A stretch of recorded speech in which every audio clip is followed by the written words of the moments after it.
media day now. You went to your first recently. It's scattered. It's hard to talk to people. But they had a format years ago where Mario would sit in a chair. He would set up his cameras like this, and the players would go around the gym in a circle. So they would rotate. The player, they'd blow a horn, and they would move to the next station. So you got a one-on-one, say it was 10 minutes, 15, whatever it was, and they would rotate to you, and you're just there. You're ready to go. You got your camera and stuff set up. Yeah. That being said, and during that time, we got so many one-on-ones with people that you don't get now, and these people were Anthony Davis, DeMarcus Cousins, Shai Gilgeous-Alexander. So I'm turning on NBA games. Last night I'm watching Shai, and I'm thinking, I interviewed that kid for 20 minutes. I know why you're laughing, because you know the story. My man had the biggest booger hanging in his nose. He's a freshman. He was so nervous. And at this time, Shai's the backup point guard, for Quad A. fourth or fifth best player in that recruiting class. No one on the planet would have believed he'd be on the NBA conversation. And I'm interviewing this kid who's just so wide-eyed looking at Kentucky with a snotty nose. I'm thinking, should I tell him he can do a little wipe? You should have. Somebody should have told. That's probably my most embarrassing moment. Sometimes I feel bad. I don't feel too bad for Shai now that he's on my TV all the time. But those one-on-ones are a lot of fun. I feel especially like that's one thing you can't unsee. Like as soon as you see Shai, that's exactly what you're gonna remember. Is the booger hanging out his nose.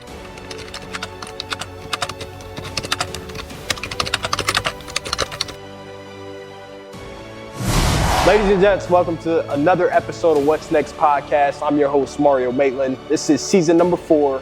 Yes, season number 4. We're at season number 4. Once again, it's been a long time since we put out an episode, but we are back again. We got a special guest today.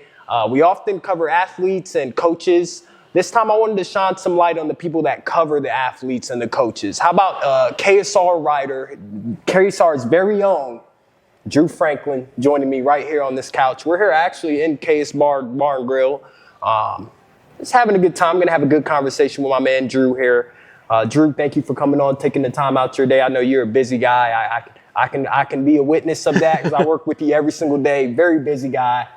You're on What's Next pod, taking your time out just to have a good conversation with me, man. Welcome to the show. Of course. Congratulations on a 4th season. Thank you, welcome man. to KS Office. You like what we're doing with the place up here? Man. I was saying, I didn't even know there was a place here in KS Bar and Grill. This is a cool setup that you guys have, man. A real laid-back feeling. So I'm liking it, what we got so far. This is cool. Yeah, it's yours too. So welcome to finally seeing it. We don't get here much, but it's a good spot, and looking forward to talking with you. I feel honored. You've had Kenny Brooks, Willie Cauley-Stein, Matt Jones, all kind of stars, and then me. The funny story, Drew, that a lot of people don't know. So I've been a fan of KSR for some time, and Drew was one of the guys that I wanted to get on. Matt, of course, you want to get Matt on. He's a big dog. Drew's one of the guys I wanted to get on as well. I was at a restaurant at Jeff Ruby's for my girlfriend's graduation dinner, and saw Drew Franklin just having a burger by himself, or he was with some friends. I can't remember. I was by myself. You can say it. I was at Jeff Ruby's by myself. Can't remember the specifics, but he said he was by himself. But I do remember I walked over to Drew, and this was like 2 years ago. And I'm like, Drew, I'm Mario. You got to come on my podcast. We got to set it up sometime. I gave him a card. Where's the card at, Drew? I knew you were going to ask me that, Mario. I've told you, it haunts me. I loved meeting you. It was Derby night. I was there watching the Derby. My wife was walking down the street at graduation. You were there celebrating your girlfriend's graduation, as you said. I remember it plain as day. I remember it was seating. You were so nice. It was so cool meeting you. I took your business card, put it in my pocket, got home, and I was like, I lost the business card. Luckily, linked up on Instagram, but I mean, it was great meeting you that night, and I completely dropped the ball because I couldn't find you when I got home. Okay, it was bound to happen, man. I knew we were full circle. We came around. Took a little bit when we found each other. Took a little bit, but it's okay. We got it done, man, for sure. Oh man, fun, very fun time to look back at it, man. Let's move into the conversation a little bit. Obviously, you're one of the best writers in Kentucky, if not one of my favorite writers in the state of Kentucky. Oh, okay, thank you. Been working for some time now. Let's talk a little bit about KSR first off and how you got into KSR. What was that like being able to transition with, your UK grad? Mm-hmm. How did you even get into the sports media world? Like what was it that drew you to just writing in general? I graduated from UK with a marketing degree. I didn't love the job options I had. We were in a little bit of a recession as a country. So I was waiting tables at Malone's in Lexington with a college degree, which shout out Malone's. I had a good time working there. Nothing wrong with waiting tables. I was going to say that Malone's I loved it, yeah. I don't have a bad word to say about that job, but I was working there with the college degree and looking for things. And I didn't just want to jump into something to have something. Yeah. And I just one night started writing on a website. I created one, me and my roommates, just writing about nonsense. We would do a little UK, but it was entertainment, sports, culture, a little bit of everything. And it didn't have a huge following, but it started getting a little more. Yeah, and KSR at this time was about 2 years old. Matt and a lot of the originals that were on the site started reading my site, but they didn't know I lived in Lexington. Oh, wow. And then when they made that link, Matt called me one night and was like, hey, would you rather write for KSR? And I had already been reading KSR. And my thing was still pretty new. It was actually tough to kind of leave that behind because I was finally getting some momentum, but then that's kind of how I came to be, the short version. Does your writing change over the years from when you started very early in your career to where you are now? You're like almost like a vet now in writing. Like, has it changed? Has it evolved? Absolutely. Well, one, I was a lot more immature, so a lot of my writing was jokes. Is it me? Like, when I read your stories, I can hear Drew Franklin's voice, like, while I read it. I do write like I talk. Jokes while I while I'm reading the articles that you write. But that's funny you say that. Like I can imagine what it was like when you first started. Well, when I was younger and just started, I just graduated college. So some of these athletes on the other schools, I'm not more than a year or two older than them. Even had a beef with a couple of them, like a Joakim Noah. We had some Facebook back and forth. So my writing early on, I'm just out of college. You had beef with Joakim Noah. It happens. I think the whole state of Kentucky had beef with Joakim Noah. But, it was a little more immature, a little more, making fun of the teams that are coming in. But when I'm about to turn 40. I can't be making fun of a kid that's 21 years old playing football. It's become a little more, I don't want to say professional because I'm still not professional, but the tone has changed quite a bit. I'm still very informal. I write like it's a conversation. But I'd say the content has grown up a little bit. I'm sitting here and I'm getting to learn a little bit more about you, Drew, and real cool setup we have here, ladies and gents. And I can't believe we actually have you here and we're doing this right here, right now. I feel a little bit undressed because this is a premiere episode. And I'm like, usually I dress up for these things. I get, try to dress a little bit nice for some episodes. But I think you guys are wearing off on me in terms of the dress. I'm wearing more hoodies now. Oh, you're spending too much time with Matt. Yes, that's probably what it is. That's probably rubbing off on me. But I wanted to ask you, man, obviously Matt reached out to you. Like, what made you want to go, work with Matt and the KSR and take a chance? Obviously, did he have a bigger platform at the time? I mean, KSR was getting traction. They had a big bump with an early recruitment with Jay Lucas and Patrick Patterson. So a lot of Kentucky fans were familiar with the website. No, there wasn't a radio show. It was just a blog. That's right. And it did well. It wasn't nearly what it is now. I mean, even Matt would tell you he wouldn't believe that it is a company that employs as many people as it does now. So it was a thing, but I was blessed to get in an invite to be part of the early days. And those first few years, I mean, I did it for free. I kept waiting tables and writing for KSR for many years. Even got in a little tiff with my mom. She kind of gave me the grow up talk a little bit, which I understood. At that point, she helped me get through college, and I'm in my basement writing about sports, not getting paid. I could see why she would try to push me out, but stuck with it. I did. I gambled a little bit. I believed in what we were doing. I was having fun doing it, and just over time, growing and growing. And so, Drew, did you have any doubt in your mind in terms of, because that's a big risk, like especially when you're hearing it from like your parents and your mom is telling you, hey, maybe it's time to move on, and you actually stood with it. Like, how do you like? Was there any sense of doubt in your mind at that time? Oh, there was a lot of doubt, and a lot of it was, I just wasn't finding like a career. I was looking for something, stable in a career, but like I said, I wasn't just going to commit to something to have a job. I was making good cash at Malone's. Not having the benefits and retirement that I'm wanting at that age, but I was fine. I was paying my bills and having fun doing it. And I thought, let's just ride this thing out for a while, because those early years, and it's still fun now, but those early years, we had an absolute blast. There wasn't a radio show. Me and Matt would plug in podcast equipment in hubby's basement.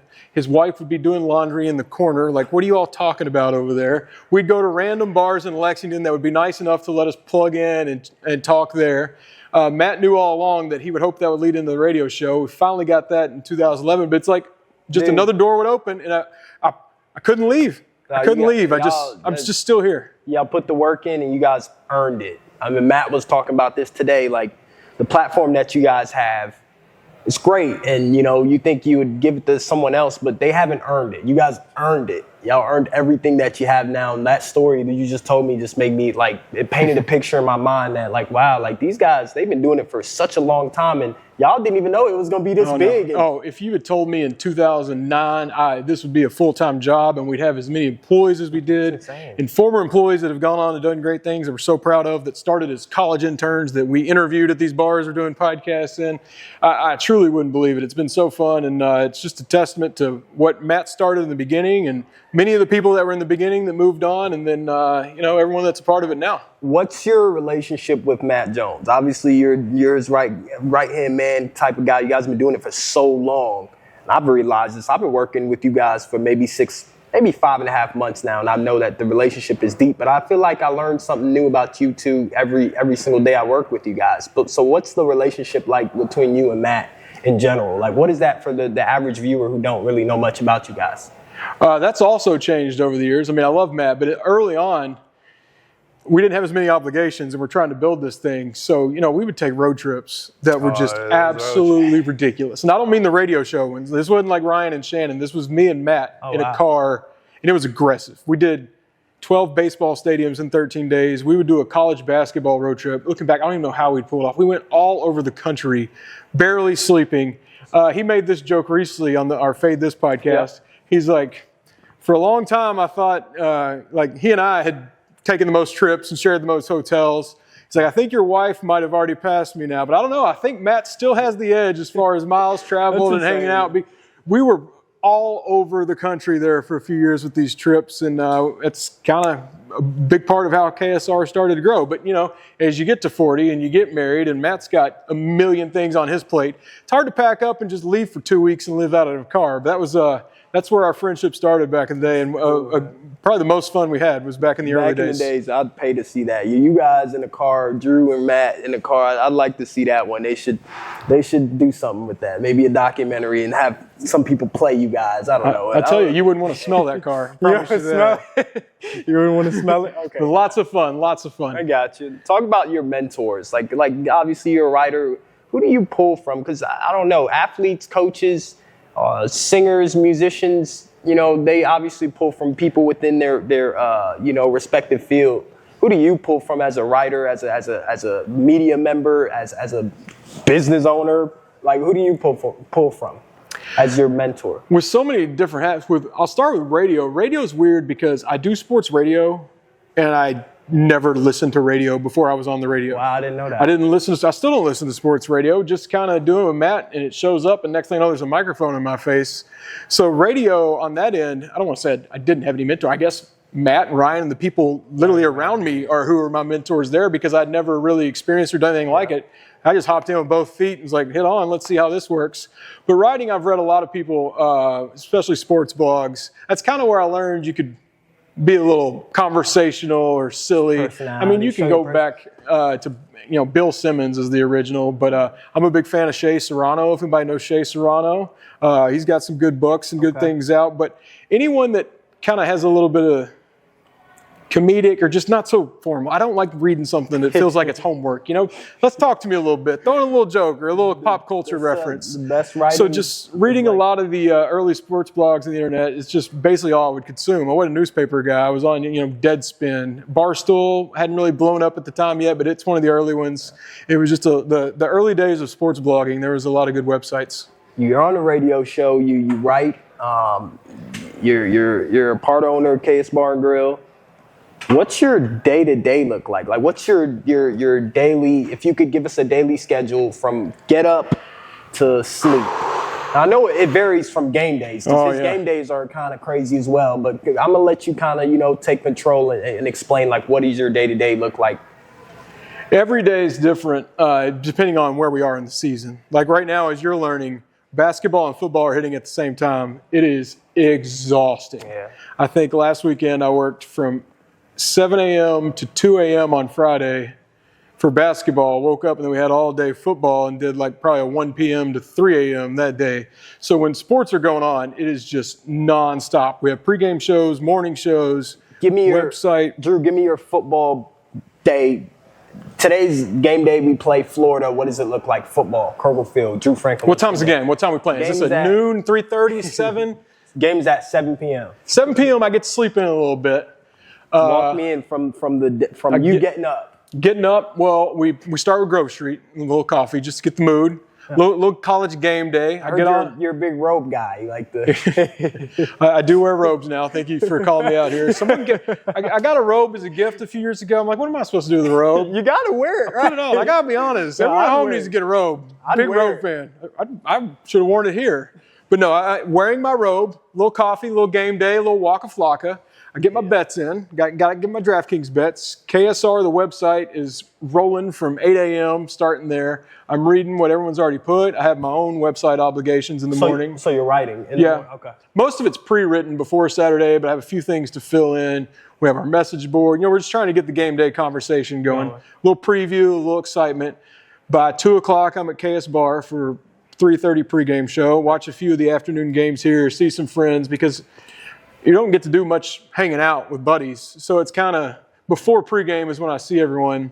And then once pregame starts, it is a grind, 3:30 to 5:30. I run out of here as you see it, and I try to get there, and I have a small window to film. We call it Show Me Your Tents, where I go around from there straight into the press box, the game, and then usually Nick Roush, Adam Luckett, and I, we're usually the last ones to leave the building. We're turning the lights off. A night game, it's not uncommon to go to bed at 4.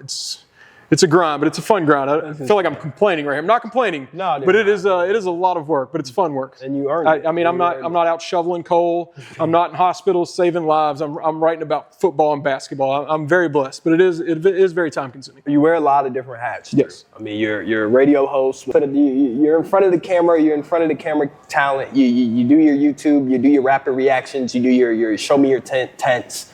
Where does that come from? What side of Drew, I guess, how did that all come about? What have you learned, and where did those ideas even come from? The video stuff's new within the last couple of years. I'll be honest, I'm still a little uncomfortable with it. You know, I've worked for the website for over a decade before we started doing video, and I'm just at home typing. I feel very comfortable about that. You know, you get backspace, delete, work on it tomorrow. You have so much time, and it's just you. But these videos, man, I don't have any training. A lot of it we're doing live, and we're just kind of going off the cuff. Part of it because of our KSR brand, they expect it to be a little informal. Yeah. I'm never going to be the guy. You know, I'm Drew Franklin. No, he's not. You're not that guy. You don't. But that's not. I'm still trying to get better with each one. It's still new to me. I'm just honestly, it's the reason we do so much of it is trying to stay ahead. When we came in, we were new. We were a blog. No one had really seen blogs before, and we kind of push some newspapers away. Not us. I mean, the culture of covering sports. I mean, blogs kind of push newspapers out of the way. I don't want there to be a day where I'm the old guy on the old format. You know, now TikTok's big. I don't want to be on TikTok, but I'm trying. I'm just trying to stay ahead because I don't want to get left behind. One day I'm going to be the real old guy in the room. I'm still in the UK press box. I'm in the middle. There's all the college kids, but then there's some of the really old veterans. But I'm not too far from being in the veteran group, and I just want to make sure I'm still doing all the things that people are interested in and keeping up with the times. Kentucky sports obviously is your job, and you cover that. The people is part of Kentucky sports, the fan base, Big Blue Nation. Just dealing with the fans and covering Kentucky sports, has it changed the way you look at Kentucky, the state of Kentucky? Absolutely, and honestly, I think that might be my favorite part of this job, other than being in New Orleans for a national championship or the actual game moments. When I started with KSR, I'm from Madisonville, Kentucky, in Western Kentucky. I mean, I know the state a little bit, but anything past Lexington, I just had never been. So Matt takes me to Eastern Kentucky. I've heard of Pikeville. And I'm seeing all these places, never been there in my life. Yeah. And now over the years, we've become regulars. I know the state like the back of my hand, but I've just learned so much about Kentucky. I've made friends all over Kentucky. As you know, Fridays, we're doing these shows all over the place. That has absolutely been my favorite part. I've been in so many counties, in so many places I never would have gone, and learned so many things, made friends in these places. And KSR through radio and those Friday shows, we have spanned the state. And that's just something, no offense to some of these places, but I'm not just going to go seek out some of these areas on my own, with nothing going on, nothing against them. It's just, they're not really destinations. But you get to see it. Yeah, through the radio show, they've become destinations, and I've had a lot of fun seeing so many places. Like you at Lebanon, man. You were there. You'd never been to Lebanon before. You've worn that Lebanon shirt like 10 times. Hey, It's awesome. love Lebanon. It's stuff like that that's so fun, is just getting out and learning more about Kentucky. What besides, writing, or what are some interests that you have besides your job? It's changed over the years as I've gotten older. I obsess over the stock market and finance now. It's so lame. What a lame answer. I didn't know you was a numbers guy. I want to throw up just saying that. I'm more adult things, I guess. But no, I still have my fun. I miss Lexington's kind of a college town, so going out, I used to love doing that. But now when I go out, I'll see like a player I interviewed that day, and it's like, I don't need to be at this. This is a little weird. But I like to be busy, like socially busy. Like I like when there's something going on, to do stuff. Yeah, whether it be friend wants to have dinner, or there's a grand opening of this or something over there. I get a little bored at home. So you're not a homebody. I like to be. I'm a very social person, at least with friends. I wasn't very outgoing when I started with KSR. It's kind of brought me out of my shell. But I just love being around as many people as I can, doing stuff around town. You talked about interviews and running into a player that you interview. Do you have any funny interview stories that you've had over the years? Like, is there anything funny, or what's your favorite interview of all time if you had to bring one to the table? Oh, I have some funny ones, man. They used to do this media day. Now you went to your first recently. It's scattered. It's hard to talk to people, but they had a format years ago where Mario would sit in a chair. He would set up his cameras like this, and the players would go around the gym in a circle. So they would rotate. Player, they'd blow a horn, and they would move to the next station. So you got a one-on-one, say it was 10 minutes, 15, whatever it was, and they would rotate to you, and you're just there. You're ready to go. You got your camera and stuff set up. Yeah. That being said, and during that time, we got so many one-on-ones with people that you don't get now, and these people were Anthony Davis, DeMarcus Cousins, Shai Gilgeous-Alexander. So I'm turning on NBA games. Last night I'm watching Shai, and I'm thinking, I interviewed that kid for 20 minutes. I know why you're laughing, because you know the story. My man had the biggest booger hanging in his nose. He's a freshman. He was so nervous. And at this time, Shai's the backup point guard, for Quade. 4th or 5th best player in that recruiting class. No one on the planet would have believed he'd be on the NBA conversation. And I'm interviewing this kid who's just so wide-eyed looking at Kentucky with a snotty nose. I'm thinking, should I tell him to do a little wipe? You should have. Somebody should have told. That's probably my most embarrassing moment. Sometimes I feel bad. I don't feel too bad for Shai now that he's on my TV all the time. But those one-on-ones are a lot of fun. I feel especially like that's one thing you can't unsee. Like as soon as you see Shai, that's exactly what you're gonna remember. Is the booger hanging out his nose. Yeah, but those one-on-ones were great, especially in the Cal era. We have so much star power. Like I said, these guys are superstars now, and to think that I was just sitting with them for 20 minutes. On my 1 year in that same thing, I had every player take my phone and take a selfie, and then I made like a quick video. Wow. I was scrolling through photos recently to delete them. I have Jamal Murray has like 4 pictures on my phone, and he looks like he's 14 years old, and now he's one of the best players in the NBA. Everybody's grown up. You get to see it, man. Do you have any like uplifting stories that when you're obviously writing, you write tons of stories every single day, but is there any of a few like that really stand out to you in terms of writing? One thing with the writing is we've added more and more to KSR. I've added more. I'm now full-time on radio. Used to do three days. We have the bar. We have a lot going on. I don't have the time to sit down and write the long-form stuff I used to do. I miss doing that. Those take me a couple days, honestly. Okay. I'm kind of a slow writer. I used to pull some all-nighters. I just do not have the time to write those long-form things. I used to love those. Early on in KSR's days, I got invited to Taco Bell, flew me to their headquarters in California. Cool. I was one of the first people to eat the Doritos Locos Taco, met the CEO. I got to go in the test kitchen, and I made my own stuff. But point of that is I came home and I wrote this long story about that. I mean, it took me a long time. It's called Taco Bell Diary Part 1. And I said Part 2 coming soon because I didn't even get to the good stuff. That was 2011. I still haven't written Part 2. We're waiting on it, man. It's coming. Come on, But man. Things like that where I could really just lock down just me and my computer and take some time and do the work that it requires to write a good long form piece. I miss doing that because I think that's kind of one of the things I do best. I'm waiting on the Taco Bell story. You should read part 1. That cliffhanger will get you. Part 1, and then we're gonna start working on part 2 for you. I also used to make fun of Louisville a lot. I still do, but in the writing, I would do a lot more. I would not sleep for 2 days before what we had called Louisville Hate Day. I would have several posts. What is Louisville Hate Day? Is that exactly what it sounds like. The website was just dedicated to making fun of Louisville for 1 day. And I would have several different things, and I would not sleep forever building up to that. That's something I miss too in those early KSR days. That goes back to what I'm saying. You get a little older, it's a little weird talking about a college athlete when you're about to turn 40. So yeah, I get that. But, yeah, I totally get that. I want to ask you about we talked a little bit about it, touched a little bit about the YouTube, but overall it's the new media landscape, social media.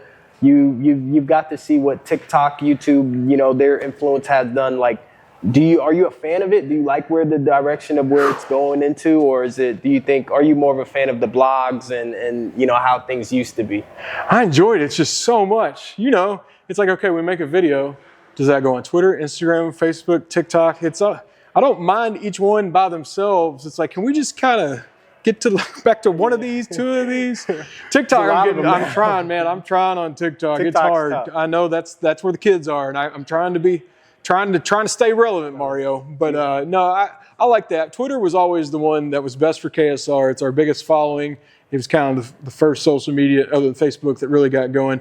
KSR was really built on Twitter a lot. It's a little sad what that's become. I mean, it's still the one I'm on the most, but Twitter is where I liked it the best. Like I said, I get a little uncomfortable with the videos. Twitter, you just fire off a few sentences. You seem natural. Some people aren't really natural in front of video, but as far as what I know and what I've been working you with, you're pretty natural on video. Well, you've helped with that. Yeah, I have a little bit. We just recorded one before this. What we did just a minute ago where I just did some picks for our friends at DraftKings, I never would have done that video by myself. I never would have gone home and set my camera up facing me. But having you there and you being so talented and making it look good, it makes it a lot easier on us. Thank you, man. I want to ask you, and I ask this to all my guests because we're running out of time here. Drew Franklin, who are you without everything that you have? You're a writer, you're a business owner, part owner, you're a KSR sports radio host. Like, who's Drew Franklin without all of that? Who are you at your core? Like, if you had to explain to somebody. It's a tough question. It's something that you don't really think about every day, but it gets your brain thinking. This is getting philosophical. I'm trying to think of where I was when I was looking. Drew does not get deep. I'll tell you, he doesn't. He's a jokester. He likes to have a good time and make a lot of jokes. So I'm putting him on the spot, man. I'm making him think a little bit. So That's funny you said. My hometown newspaper wrote a story about me years ago, and the first sentence says, "Drew does not take life seriously." That was the first sentence in the story. I guess I have a brand there. I'm trying to think back before KSR kind of got me out of my shell. I wasn't shy around my friends, but what we do at shows where we're meeting people, that took some getting used to. Yeah. My goal with my marketing degree was to be in sports, but not media or camera. I wanted to be the guy coming up with ideas for minor league baseball nights, kind of more sports marketing. I took a lot of sports marketing classes, and that was the path I was trying to pursue. So I got close. I got into sports, a different office in the sports. Does the marketing help you now? Absolutely. Matt is a genius marketer too, and he kind of handles most of the KSR stuff. But I like to think of this noggin comes up with some good ideas every once in a while. I've always been an idea guy, and even before starting my own blog, I tried to create things on the internet. I don't even think I've ever told this, but when I was in, what grade would this have been? We got one, ladies. Hopefully not high school, because this doesn't sound cool. I used to draw South Park characters on Microsoft Paint of my friends. And I've always just been trying. I had a blog about wrestling. I've just always been on the internet, creating on the internet. And I'm not saying any of it was good, but I've been putting stuff on the internet forever. Yeah. Seems like you got a creative mind. You do have a creative mind. I could be doing a video with Drew, and sometimes my mind goes blank because I have so much things juggling, and Drew does such a good job of just coming up with an idea on the spot. Very creative guy that I'm sitting right across from. Let's wrap this thing up. But before we go, what's next podcast? What do you have? What's next for Drew Franklin, big picture? And then we'll end it out with your best advice for anyone who's watching this thing. I guess it's just always trying to figure out what's next for KSR. I feel like my identity is KSR at this point. We do so much, and we're always a part of it. So keep riding this train. You know, the radio show, it just keeps getting bigger and bigger with those guys. Love doing that. Yeah. Website keeps adding new things. As we were just talking about with video, I'm just trying to learn the next thing and stay relevant and keep this train moving. I never really expected this train to leave the station, but now we got a lot of speed moving, and I just want to see what's next, and I'm looking forward to it. Best advice to anyone who's looking to, become a writer, or you could just, it doesn't even have to be dating. What does Drew Franklin have to say? It doesn't even have to be about writing or being a radio host. What do you have to say? What's your best advice to the people?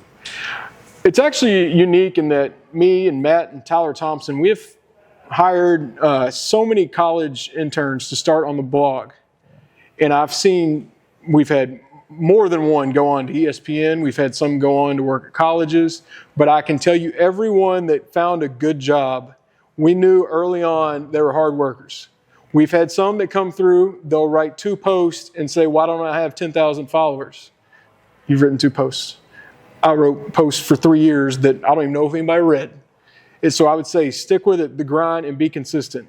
If you're podcasting, like you're doing, you're putting out seasons, episode. People are going to expect you to keep putting stuff up. A lot of people put 1 or 2 things out. I'll get back to that later. You got to keep going. You got to stay consistent and stick with it. Yep. When my first blog I started before Matt found me, I used to get on there after I'd write a post, and I would obsess over the traffic. And it would be like 7 people. And I'm like, well, 5 of those are me previewing my own story. Yeah. A couple weeks later, 15 people, 20 people. And that's very deflating, but it's growing. And I will never forget the moment I wrote one story that kind of got some traction. Because when you're blogging, all it takes is a big website to link. Okay. And one of mine got linked on Yahoo. Yeah. And I remember checking, I think my highest day was like 100. And it said like 1,500, which is still not that big. But that's when I first saw some movement. Yeah. But there was months before that of I'm basically writing to no one. So my biggest advice, whether it's podcasting, writing, whatever you're doing, if you're trying to build something and get an audience, keep putting it out there, because the ones that are reading it, they're going to expect more. If you're just throwing stuff out, I'll do a little bit now. 3 months. Oh yeah, I had a website. Let me write something now. Can't do that. I mean, you really got to grind, and you can't expect it to just suddenly blow up. It takes a lot of failing. It takes a lot of maybe people not listening, but you got to keep putting it out there, because you're going to get better doing it, and people are going to keep catching on over time. Yeah, I can just tell. You just stating that. We're going to wrap this thing up. But you stating that, you're obviously motivated about what you do. You got to be motivated to do that, to look at the numbers, and maybe they're not hitting, but I'm going to keep going. I'm going to keep being consistent with it. Where is the motivation coming from for you? Like, where is it coming from? Now, with all the stuff we do, I don't want to say where is it coming from back then? Because obviously you're in that moment. What made early on, it was coming from back then because I didn't have a job and I wanted this to work, to be honest. I really wanted to prove people wrong. I mentioned my mom. There were a lot of people saying, grow up, Peter Pan. Like, you went to there UK. There it is. I have a degree from Gatton Business School, and all my friends have jobs with benefits and kind of where they need to be. And I'm wearing an apron on Friday and Saturday nights, which, again, I do not regret. But part of that motivation was I want this to work just because I'm rolling the dice on it. And I want to see on the other end, be able to tell people it worked. That's all I wanted to hear. We're going to wrap this thing up. Like and subscribe, ladies and gents. Drew Franklin, thank you for coming on. So just comment, like, and subscribe. This will be available on Apple Podcasts. If you're listening, you can download the episode as well, Apple Podcasts, Spotify. We'll be back again next week, where we're going to hit another episode up, because season 4 is rolling, and we're looking for a good time. Thank you guys for listening. Drew, thank you for coming on the show. It's been a pleasure. And if you want to get a little bit more about Drew, get a little bit more information about Drew, just go on KSR website, KentuckySportsRadio.com, or you can tune into KSR, the show. That's all we got for today, ladies and gents. Make sure you hit that like and subscribe.